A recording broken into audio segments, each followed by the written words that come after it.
ভিডিওতে আমরা গাড়ির মালিককে নিয়ে আসি, আমি যে ব্ল্যাক কালার স্টিকার গুলো বাতিল দিয়েছি বা অনেক স্টিকার বাতিল দিয়েছি সেটা আপনারা বিশ্বাস করবেন না, কারণ আপনার সাথে তো কন্ট্যাক্ট হয়েছে রেড কালার বাইকের স্টিকার গুলো ব্লু কালার মধ্যে দেওয়ার জন্য, কিন্তু আপনি বাতিল কেন দিবেন? বাইক কাছ থেকে ডাইরেক্ট সরাসরি শুনেন, ভাই আমি কি বাতিল স্টিকার করছিলাম?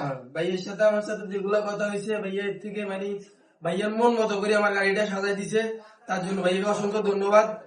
আমি মানে ভাইয়াকে বলছি রেড কালারটা দেওয়ার জন্য, ভাইয়া নিজে থেকে মানে ব্লু কালার গুলা ধরেন হাতের এগুলা দিয়ে মানে ভাইয়া নিজের মতো করে সাজাই দিচ্ছে, এই জন্য ভাইয়াকে অসংখ্য ধন্যবাদ। আর কোথা থেকে আসছেন?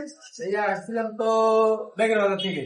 ওনারা চলে আসছে দাগুমিয়া ব্যাগের বাজার। আমরা ফেনীতে যারা থাকি সবাই চেনে, আমাদের কিন্তু কাস্টমার গুলো চলে আসে অনেক গ্যারেজ মিস্ত্রি ভাই আমাদের রেফারে পাঠান, তো আপনাদেরকে মন থেকে অসংখ্য ধন্যবাদ।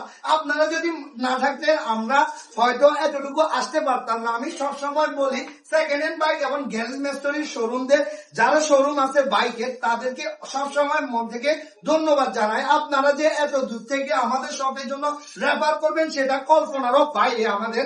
তো আলহামদুলিল্লাহ আপনারা যেহেতু রেফার করছেন, আমরা কখনো খরচের দিকে তাকাই না, আমরা গাড়িটি মন মতে করে দিত। আজকে তো বাইক মুখ থেকে শুনলেন, আপনিও কোন দিন আপনার বাইকটি এরকম স্টিকার করবেন? তো আলহামদুলিল্লাহ দেখা হবে আপনার বাইকটি এরকম আমাদের শপে আনার পর। সবাই ভালো থাকবেন, সুস্থ থাকবেন, দেখা হবে এরকম আর একটি ইউনিক বাইকের স্টিকারের ভিডিও নিয়ে। আল্লাহ হাফেজ।